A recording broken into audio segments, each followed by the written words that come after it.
आज અમે લઈને આવી ગયા છે અમદાવાદની એક સ્ટીલ ફેક્ટરીમાં ત્યાં ટોપ દબાવવાનું કામ ચાલુ છે. તમે લોકો દેખી શકો છો. વિડીયોમાં નવા આવે તો ચેનલને સબસ્ક્રાઈબ કરજો ભાઈબંધો. એવા ઘણા બધા વિડીયો લઈને આવતા રહીએ. ટોપ દબાવે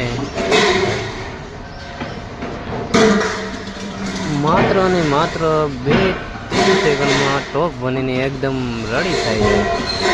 ઘણું બહુ સરસ છે.